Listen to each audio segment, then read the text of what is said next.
समाअत थी और examination in chief के लिए केस फिक्स था। खान साहब की तरफ से और शाह साहब की तरफ से उनके डिफेंस काउंसिल मौजूद नहीं थे और प्रॉक्सी काउंसिल कमर राजा साहब यहाँ मौजूद हैं।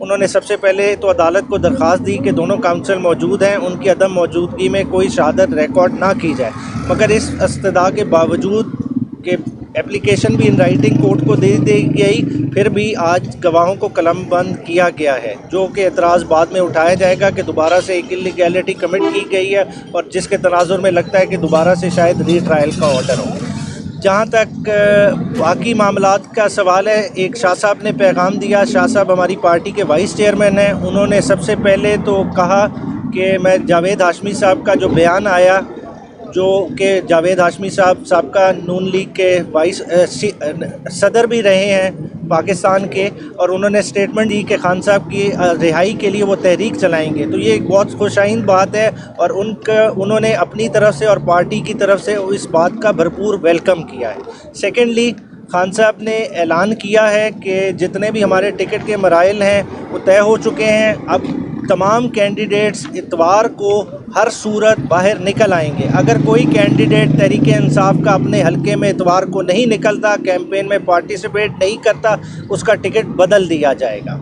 इसके अलावा खान साहब ने हिदायत की है कि तमाम चारों हाई कोर्ट्स को अप्रोच किया जाए इसी वक्त फंडामेंटल राइट्स की इन्फोर्समेंट के लिए, और साथ ही साथ जो कैंडिडेट्स को कैंपेन नहीं की जा रही, रैलीज़ लीड करने की इजाज़त नहीं दी जा रही, एक खौफ का फ़िज़ा बनाया हुआ है डिस्पाइट द फैक्ट कि इस मुल्क में जनरल इलेक्शन होने जा रहे हैं, तो उसके लिए भी अप्रोच किया जाएगा। साथ ही साथ खान साहब ने अपने पार्टी क़यादत को हिदायत दी है कि दोबारा से जिस तरह से नारा दिया गया है कि ग़ुलामी नामंजूर, ये आपकी कैंपेन का नारा है, इसको रीइंफोर्स किया जाए और जो मुल्क में रूल ऑफ़ लॉ का फुकदान है उसको भरपूर हाईलाइट किया जाए।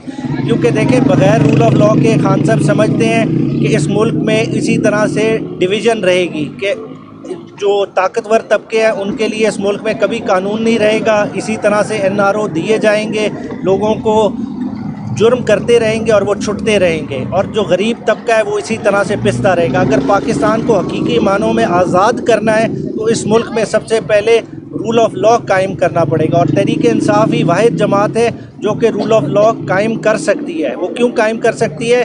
क्योंकि हमारे उस तरह के कोई वेस्टेड इंटरेस्ट नहीं है। ना तो खान साहब ने कोई लंदन की प्रॉपर्टीज़ बचानी है, ना ही कोई और मामला है, ना ही कोई फाइनेंशियल करप्शन छुपानी है कि जिसके लिए कोई लेन देन करना पड़े।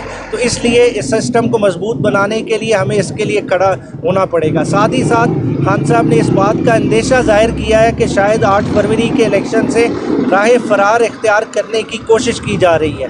तो इस चीज़ को तहरीक इंसाफ भरपूर तरीके से रजिस्ट करेगी और आवाम भी रजिस्ट करेगी। सुप्रीम कोर्ट की इस पर जजमेंट ऑलरेडी इन प्लेस है। पहले भी 2 प्रोविंशियल गवर्नमेंट गैर आइनी तरीके से चल रही हैं, उनकी आइनी मुद्दत ख़त्म हो चुकी थी, इंटरिम गवर्नमेंट्स प्रोलॉन्ग कर गई।